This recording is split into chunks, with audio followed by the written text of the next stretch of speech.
Hey everybody, and welcome to another episode of Zach's Credit Card Guide. Today we're going to be talking about how to apply for business credit cards. If you are new to the channel, we do a lot of credit card topics, card reviews, and redemptions, so make sure to hit that subscribe button, but let's get started.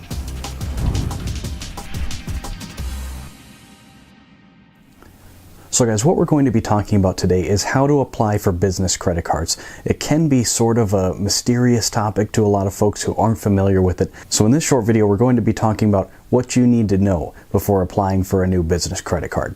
Now, a couple notes I want to make before we get started.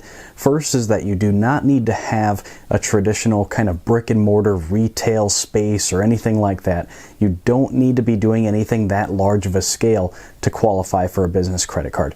Really, you can be doing pretty much anything that makes you money, and that counts as far as the credit card companies are concerned. Now, that pretty much excludes a regular job where you get, a regular paycheck if you're working somewhere. That doesn't count. But doing pretty much anything else counts.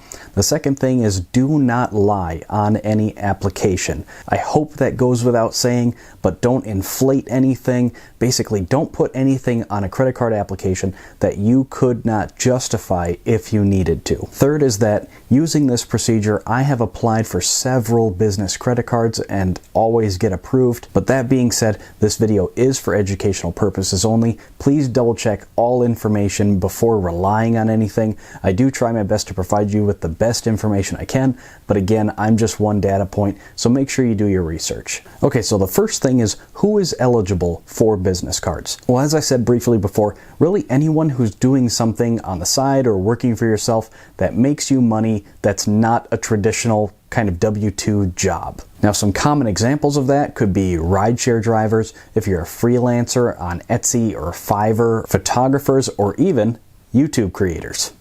Now, you may have heard of an EIN, an employer identification number. That's used for tax purposes. It's basically a social security number for a business. While it's common to have one of those, you do not need one to apply for business credit cards. Using the method we're going to talk about now, all you need is your personal social security number. Now right here we're going to walk through a mock application that I made just to kind of show you what to fill in where. Now I chose to use the Chase application just because they're a little bit more strict than the other issuers, but the same principles here, if you digest this information, apply to pretty much all of the major issuers. So for the legal name of your business, if you're watching this video, likely what you're doing is considered a sole proprietorship. If you have an LLC or an S Corp or something like that, I'm guessing that you're probably savvy enough that you know how to fill one of these out. But if you're like a lot of people doing something on the side under your own name, you haven't registered it or anything like that, you just kind of make some money on the side, then you are going to fill this application out as a sole proprietor. Now in that case, you are doing business under your name. So that is the legal name of your business. If you are a sole proprietor, again, if you have not registered a business or anything like that, then the legal name of your business is your name. Do not fill anything else out in this spot besides your name. Now for the next field, business name on the card. Here is where you can put pretty much whatever you want, again, kind of within reason, don't put something silly in there.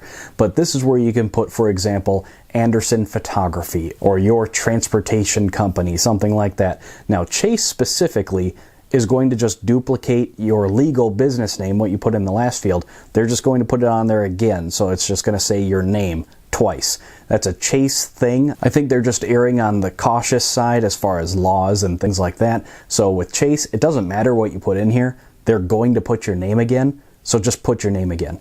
But the other major issuers, that's where most of them will let you put whatever you want on there. So if you're looking at like US Bank, American Express, Citibank, pretty much all the other ones, this is the box where you can put whatever you want. So again, the legal name of your business, that's the same no matter where you're applying. That needs to be your name. But there is almost always a field for what do you want on the card. And that's where you can put in that business name. Now, as far as the address, if you have a separate address for your business, if you have a P.O. box or something like that, you can put that there. I would recommend just putting your home address, especially if you're applying with an issuer that you've applied with previously, so maybe you have personal cards with them. Just keep everything consistent. Just put your address on there. Once you start to change things and switch things up is when they might ask for documentation and really just give you kind of a hard time. So just keep it simple. It can be your home. That's not a big deal. Now this next field is another one that is going to be very important, the type of business. Now again, if you're watching this video, you're probably a sole proprietor. Of course, if you have one of those other entities, then pick that one. But if all of this is new to you, and again, you're running under your own name, you haven't done anything formal, registered, anything like that, then you are a sole proprietor, and that is the only option you can pick. Next is the tax identification number. Put in your social security number. It is going to format it a little differently. It'll have 2 numbers and then the rest. You're not going to see the traditional 3, 3, 4 breakdown like a social security number. Just put in your social security number. It works. It's fine. There's nothing wrong with it because legally that's what you're operating under. If you registered as an S Corp or an LLC or any other entity, then you would be issued an EIN, which is what this field is for.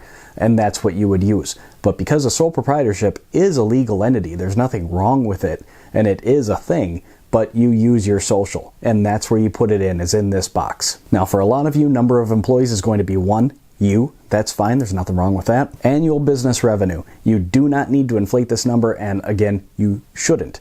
Only put in this number what you can justify. So if you're an Uber driver, put in what you make from Uber. If you work on Etsy or Fiverr or you sell stuff on eBay, estimate what you actually make. You don't need to have a high number here. They don't really care, and we'll touch on why in the next couple screens. And then estimate the number of years you've been doing this, and then using these next fields, and almost all the issuers have an application similar to this, try to find the field that matches what you're doing the best. A lot of times it'll fall under other, that's fine. Just find the field that matches what you do the best. So next we have a couple of these fields that again are very important that you pick the right thing. Now again, your title as authorizing officer is very important. You are the owner, especially as a sole proprietor. Again, if you have other entities, pick the one that matches the paperwork and the structure of your business. Then much of the application after that is self-explanatory like any other. And then at the bottom is again, you're going to enter your social security number. This is if you didn't have an EIN that we filled in earlier, this is where your social would be captured.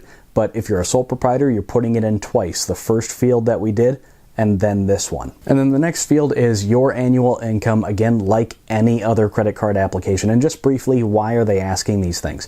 It is because you are still personally liable for this account.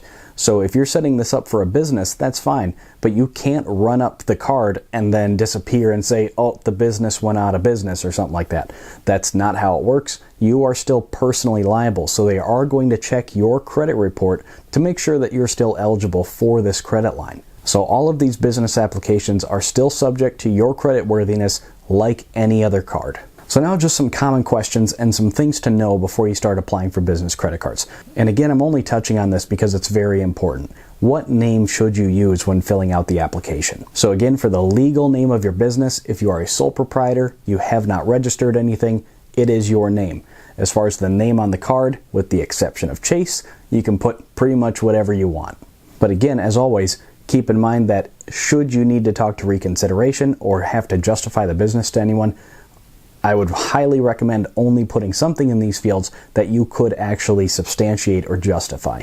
Now, as far as that what type of business, and this is kind of a theme that we've been hitting on throughout this video, is that if you're asking what type of business am I, you're probably a sole proprietor, because if you had any of those other entities, you would know it because there's a lot of forms and a lot of things to go through to get those established. So if you've done that, use that for any credit card applications. But if you're wondering what kind of business am I, you're probably a sole proprietor. So why even bother with all this? Why not just stick to personal credit cards? Well, because business credit cards have some advantages. They open up whole new windows of bonus spending categories. For instance, I have the Chase Inc. Cash, which gives me 5 times on a lot of our home utilities that we pay for anyway. And there are several other business credit cards that have great spending categories that really shouldn't be overlooked. And if you look at a lot of people who create the Chase Trifecta videos, a lot of times they will incorporate business credit cards because there are certain ones that have great spending categories. Also, the other obvious point is additional sign-up bonuses. A lot of these business credit cards have great bonuses. Again, for instance, the Chase Inc. Cash typically offers $500 cash back as a sign-up bonus, and it's a no annual fee card. That is personally one of my favorite cards. Now, that is a cash back card, but like all Chase cards, you can transfer those points to a card that earns UR points, like the Sapphire Reserve. So that's why that particular card is very powerful as part of a Chase setup. Now additionally, most of the major issuers do not routinely report your account information to the credit bureaus when you get a business credit card. So they're not going to show utilization or payment history or anything like that unless it's negative. Almost all of them will report negative information. So if you miss payments, or God forbid you default and stop paying the bill on it, those will get reported and will significantly hurt your credit history. But the good stuff is the stuff that doesn't get reported. Now there is good reason for that. A lot of businesses have high spend and they don't want to murky up the owner's personal credit report with high utilization or something like that. That is really the business's deal. So that's why they routinely don't report that kind of stuff. Now, one advantage for kind of us points enthusiasts is that this can keep your credit report a little bit cleaner. So if you apply for a bunch of business credit cards, then they're not all going to show up on your personal credit report, and that can help with a couple things, namely keeping your 524 status a little bit cleaner with Chase. Now, keep in mind, you will almost always see an inquiry on your personal credit report for these cards. That's because they are checking your personal credit report because, as we said before, you are still personally liable for these cards, so they need to make sure that they can give you this credit line. Now again, you will see an inquiry. So let's say you apply for the American Express Marriott business card. You will see an inquiry from American Express, and that's not what we're talking about. What we're talking about is later when you actually get the card and they're showing on-time payments and all of that other stuff. That's a different section of your credit report. And if you're unfamiliar with that, we did a video on how your credit score works. I'll put a card right there for you. So go and check that out. That's what we're talking about. They're not going to show you the ongoing report history. So sometimes there are data points or someone will be in the comments saying, hey, I see it on my personal credit report. You said it wouldn't show up. The inquiry is different from the ongoing account history. So which issuers do and do not report that routine history? Well, as far as the major ones, the ones that do not report are Chase, American Express, Citibank, Bank of America, Barclays, FNBO, Navy Fed, US Bank, and Wells Fargo. So those are kind of the major banks, and those typically do not report this kind of ongoing information when you get a business credit card. Two major ones that are known to report them, so they will show up on your personal credit report like any other card. Those are Discover and Capital One. Now, if you apply for their business cards, they are going to show up, which is not the end of the world. It's just something you should know depending on what your strategy is and what your goals are. So you fill out the application, you followed all of the advice, and you click Submit. Now what? Well, most likely it's going to go pending, and that's not a big deal. I've never received an instant approval for a business card, and that's simply because they need to make sure that you did everything right, that you filled everything in properly, and that there's nothing to look at. Because again, these are a little bit more regulated. There's banking laws and business laws and all that other stuff, so they need to make sure that everything's good to go. So that's why you'll almost never get an instant approval on a business card. It's not a big deal. Just chill out, let the system do its thing. This is not like a personal card where a lot of people will kind of jump the gun and call into reconsideration right away to see if they can get their application pushed through. You don't need this card tomorrow, so just let the system do its thing. There's really no advantage to calling in right away, and especially because many issuers are kind of infamous for really grilling you if you do. They're going to ask you all sorts of stuff about how you're incorporated, how long you've been doing business, just all sorts of stuff. Just do yourself a favor, let the computer do its thing.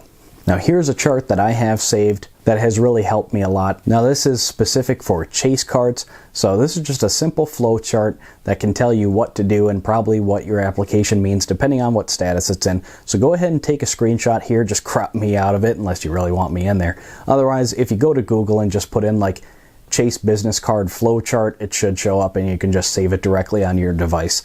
But anyway, keep this handy in case you do apply it for Chase cards because this can help you quite a bit. So that's it for this week's video, guys. I just wanted to walk through how to apply for business credit cards. Again, they're really nothing to be scared or apprehensive about. Just kind of know the concepts and what we talked about here to help you fill out your application. My question for you guys is, do you already have any business cards? Was this video helpful? Are you going to go look at business cards now thanks to this video? If this helped you, please give it a thumbs up and let me know down below. But otherwise, if you guys have any other comments or questions, please do leave them down below. I try to get to everybody. Find me on social media so you can stay in touch. But most importantly, guys, I'm trying to grow this channel, so make sure to smash that subscribe button so you don't miss any future videos. That's all I've got for you this time, guys. See you at the next one.